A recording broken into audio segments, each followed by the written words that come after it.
good. Good morning, everyone. For those of you who don't know me, my name is Dr. Mathis. I'm the superintendent of schools for Wayne Central. And this morning I have several guests with me, and this is really just a time for us to connect with the community. And we thought we'd start really in a great way by connecting with our students today. So this morning I have a couple of guests as we connect with the community through video. I have first Greg Atseff. I hope I said that name correctly. Atseff, yep. Who is our assistant superintendent of business and administration. And then we also have two really great students, Anna and Dan, who are juniors here in our high school. And they have some questions for us about the budget that we're going to take a little time out to answer this morning. So Anna and Dan, we'll start with you both. Go ahead. Right. What does the budget planning process involve?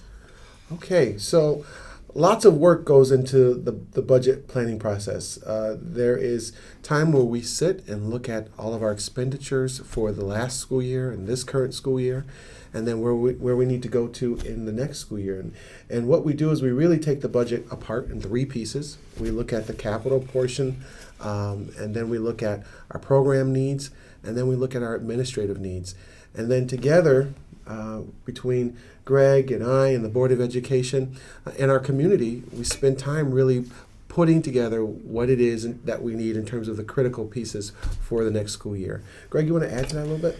Yes, one of the main factors is we'll look at the district goals that the Board of Education has set with the superintendent for the school year, and the district goals will drive a lot of the budget process.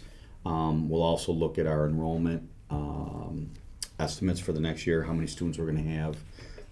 We also factor in the needs of those students because obviously you're our main focus. We want to make sure that all of our students leave with a great education and ready for the next stage in life, whether that's going to college or going into the workforce. So it really is a process, and it starts in November and it culminates in May on the third Tuesday with the budget vote, where the community then can actually vote yes or no on the budget plan that we present.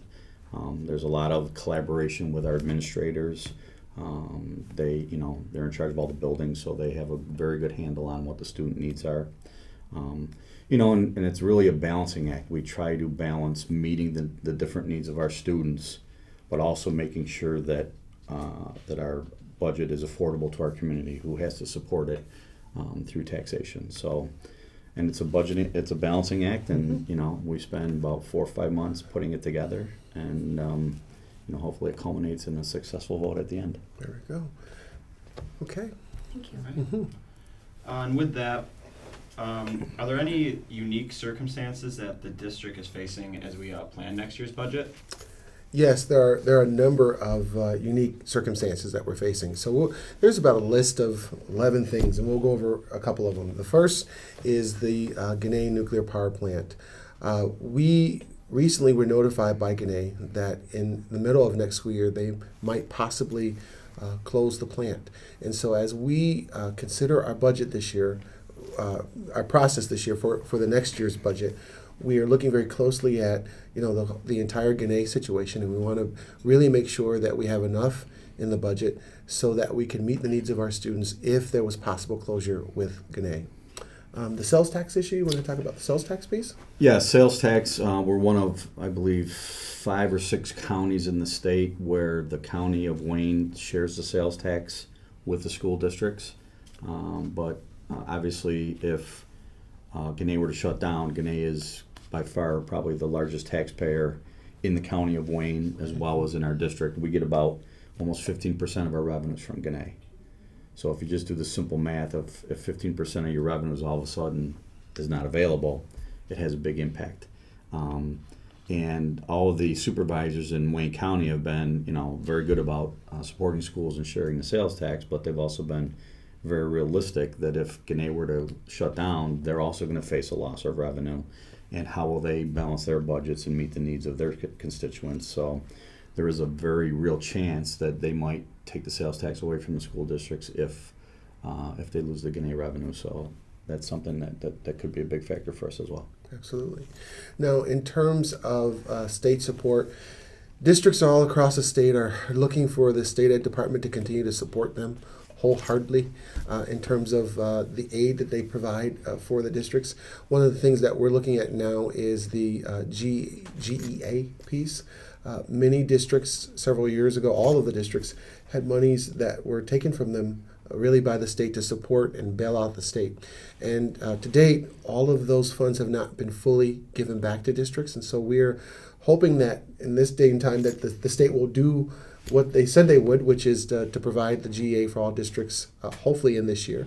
However, we've learned from the governor that he would like to do it over the next 2 years. So we would like to see this return this year, but we'll see what happens as the legislators start to work through the budget. So state support is really important for all districts. You know, we're looking for additional aid. We're looking for really the state to continue to support schools. So if they continue to do that and really work hard at that, that will impact, hopefully, our budget in a really positive way. Economic climate, our economic climate is also another piece that we need to think about. Greg, you want to talk about that? Yes, and I'm sure you guys realize that about 4 or 5 years ago, the state had probably one of the worst fiscal crises in the history of the state.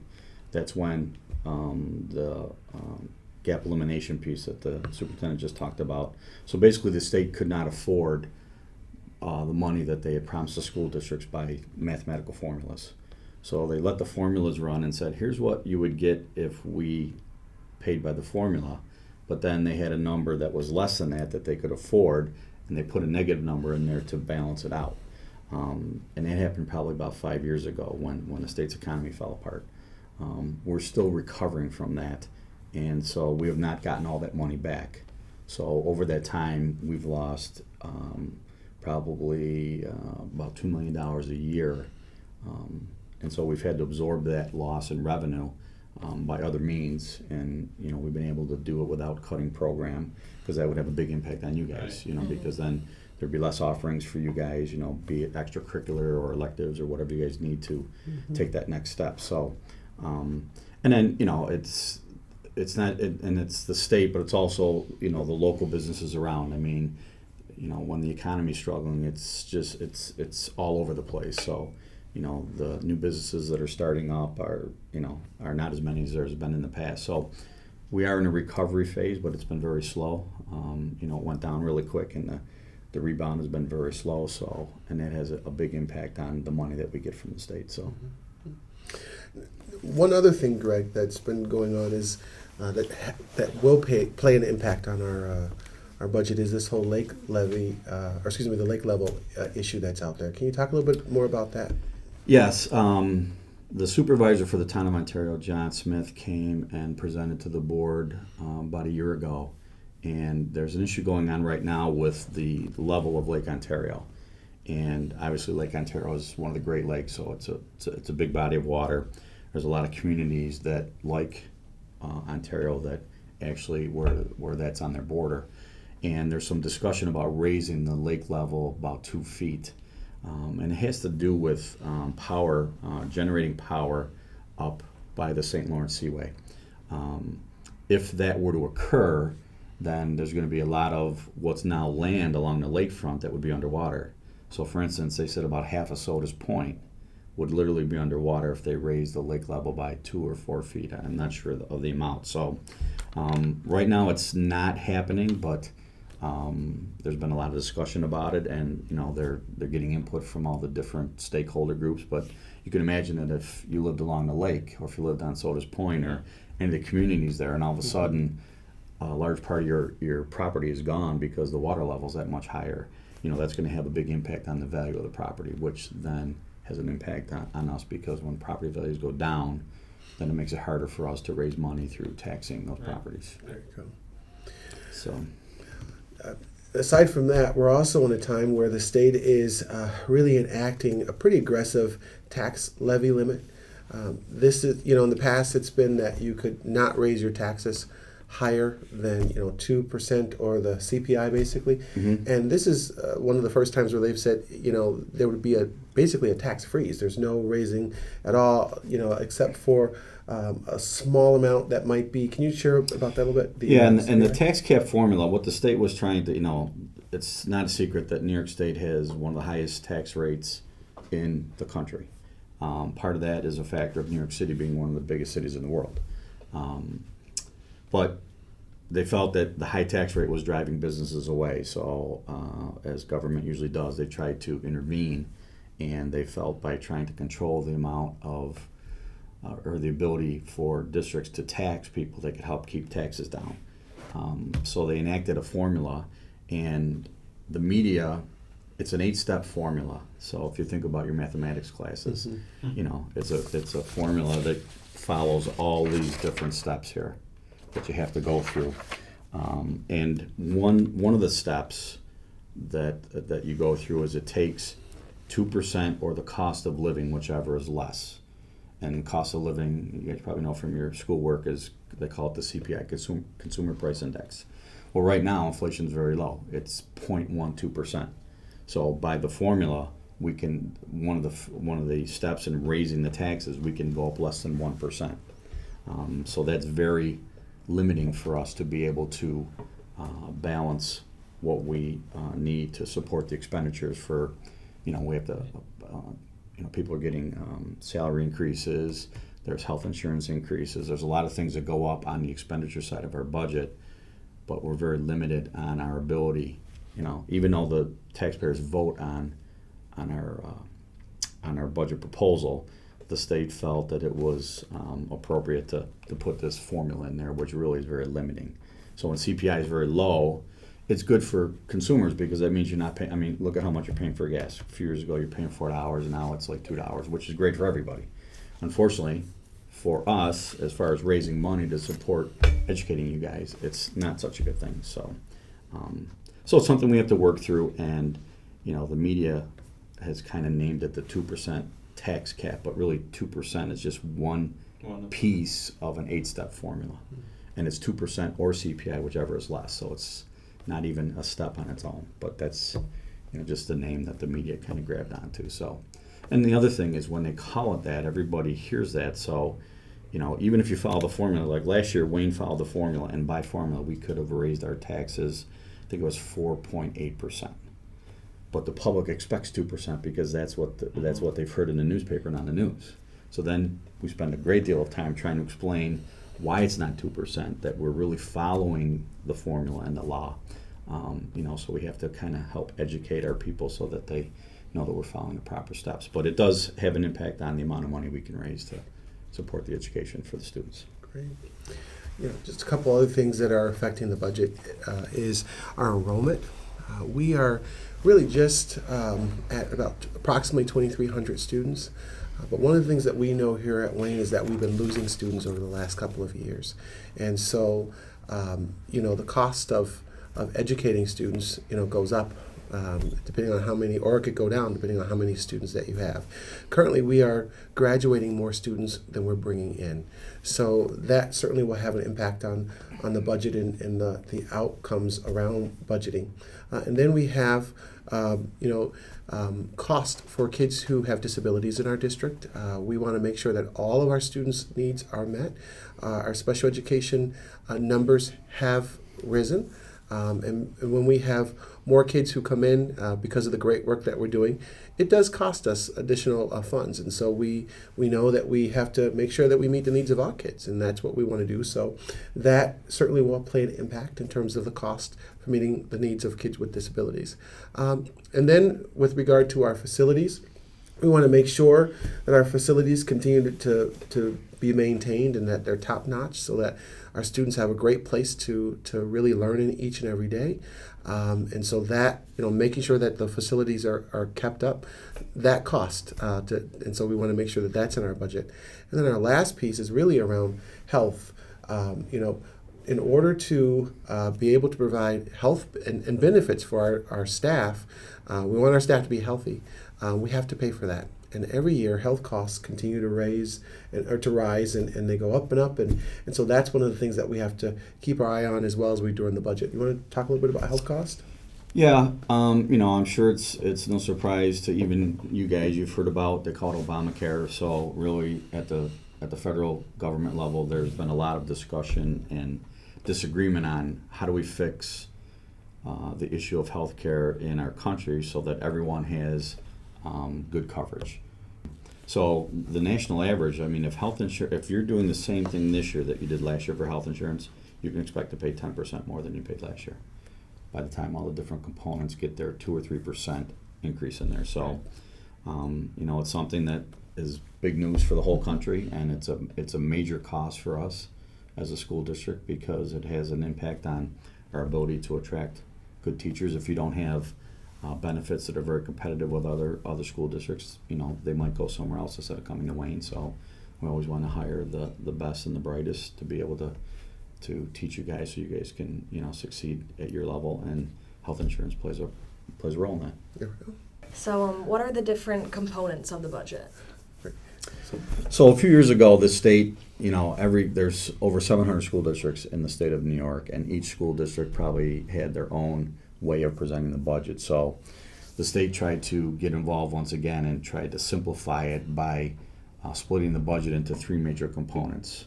The first is the capital portion. So the capital portion consists of our cleaning and maintaining the buildings, and then like when we do a capital project, just like your parents probably have a mortgage on their house, we borrow the money and have a mortgage to pay back all that money that we do the improvements for. So the care of our buildings and the fixing and maintaining of our buildings plus our debt service comprise the capital piece. The second part is program, and program really consists of everything to do with teaching and learning. So your teachers, your libraries, the nurses, busing, athletics, any extracurricular things that you guys might do, plays, musicals, Instructional technology, Right. the clubs you guys are talking about, the junior prom, all those clubs, all those things are part of what's considered the program. It's the major part of what we do. And then the third part is administration. So the superintendent's office, my office, which is the business administration, the principals in each school building, legal fees, the Board of Education, personnel costs, when we hire people, all those things make up what's called the administrative piece. So those 3 components comprise the entire budget. There you go. And then with that, I want to know, with the budget, where does the majority of the money go to? Sure. Like, does it go to, I just think because you said students, Right. would that Right. be one of the major things? So the program Yeah. portion is where the majority of the money goes. It's really in the teaching and the learning and supporting our kids. That's where the majority of our budget is focused on. Yeah, our budget, right now is almost $46 million, and probably about 85 to 88% of that is spent on the program portion of our budget. So we would be what you would call we're people industry. I mean, the majority of our costs are in our people and our teachers and our staff members. We have other costs, but we are very much driven by the teaching staff that we have here. We have over 400, over 500 total employees between all the support staff and the teachers. So the majority of our costs are in our people. Right. And those people are focused on really meeting the needs of our students. So it's really all about the program, making sure that our kids have what they need, and so that they're successful and that you all graduate ready for college and careers, basically. All right. I actually do want to know this. What is the tax cap and how does that work? Sure. So we talked a little bit about the tax cap, and you kind of shared it already. Just to review a little bit more about the tax cap. I talked a little bit about that earlier with one of the other questions. Like I said, it's about an 8-step formula, and it's something that the school district has to go through every year, and then we have to provide a copy of that to the New York State Comptroller's office. They're an office that oversees all the financial affairs of the state of New York. And really, like I said, there's a lot of different components. It takes into consideration the property values in the district. Are they going up? Are they going down? It also takes into consideration the economy, which we already talked about. And unfortunately, as we're still trying to climb out of what happened about 5 or 6 years ago in the state, as far as the crisis with economic crisis with Wall Street and what was going on with the banks and a lot of the banks closing and whatnot. We're still in the process of kind of digging our way out of that. So it's, like I said, it's about an 8-step formula, and it's interesting because we as school administrators feel that, the public already votes on our budget. We're one of the few, if you live in the town of Ontario, or even in the state of New York, you don't vote on the state budget, you don't vote on the town budget, but what you vote on the school budget. So we already feel that there's a lot of scrutiny, but like I said, to try to keep taxes low and not just, the state wasn't saying that school taxes were the only problem, but they felt that to spur economic growth in the state, they had to try to limit how much school districts are raising taxes, so they came up with this formula. And it does present a challenge for us to try and stay within the formula and also give you guys what you need so that you can be ready for your next steps in your career, be it college or going out into the working world. And so essentially, to answer your question, the tax cap is basically a cap on being able to raise taxes. So again, it's 2% or the CPI, whichever is right, the... and that's one step of the formula. Right. So right now, by formula, for Wayne, we're allowed to raise our tax cap by about $300,000. Well, that's how much health insurance is going to go up next year. So that doesn't count on us paying any salary increases to any of the staff, if supplies cost more, if books cost more, if any of those other costs are going up, that small increase will just cover the health insurance piece. So, like I said, it creates a challenge for us, but, we take it very seriously, and so far we've been able to still meet the needs for you guys. And the intent of it is to try to, help the taxpayers in the community by making sure they're not overburdened with taxes. Thank you. Mm-hmm. How can community members be more involved in budget planning? Well, in a couple of ways. So we recently completed a community survey, and we asked the community to give us their feedback and to prioritize what was most important to them in terms of the budgeting process. And we had about 440 folks who participated, so that was a great way for people to be able to communicate and share with us and be involved in the budgeting process. In the future, we will have a number of public forums, so we'll ask people to come out and to share their feedback. We have a website that people can go on and put comments to let us know. By us, I mean the administrative team, but also the Board of Education and the community in terms of what their thoughts are around the budgeting piece. And when we have our public forums, certainly the community is more than welcome to come and to share their thoughts with us. So those are just some of the ways that the community can be involved in the process and continue to give us their feedback, basically. Yeah, I think another important factor is if they just keep abreast of what's going on. So when it comes time to vote, we always use the term our voters being educated. So they're watching what's going on. We do have a newsletter that we put out before the vote, which explains what's going on with the budget, why the budget's at the level that it is, what we're trying to accomplish. So a lot of people get a lot of information from the newsletter, but really, whether it's a school vote or even if you vote for the president or anything, the best thing you can do is really be up to speed on the most current information so that you go in there and you really know what's going on and you can really have good information that helps you guys or helps our taxpayers actually make the decision on how they're going to vote. So. And going off of community, my final question is, how can students be involved in budget planning? Oh, well, one of the things that we often do with our students is ask, what kinds of programs are you interested in, and what things, would you like to see more of at school? And certainly, when those opportunities present themselves through your principals or administrators, we ask the students to give that feedback to your principals or administrators.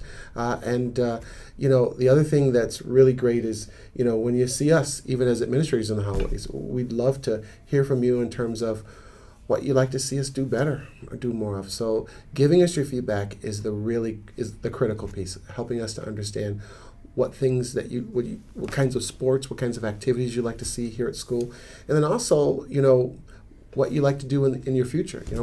Before we started to tape today, I asked you both about what you wanted to do in your future in terms of college or careers, and you shared some of those things with us, and that's important to us because as we start to plan for the future for our students, we want to keep in mind where you all would like to end up eventually, and so we want to make sure that our programs prepare you well for college and careers. So your feedback is very, very critical. Yeah. I don't think our role is to tell you guys what your next step is, but I think a critical part of our role is making sure you guys are well prepared for whatever you choose the next step to be. Right. And with over 2,300 students, those needs are very diverse, but we try to make sure that we have program offerings that meet all of the student needs at Wayne, so that when you leave, you're ready to take that next step and be very successful. There you go.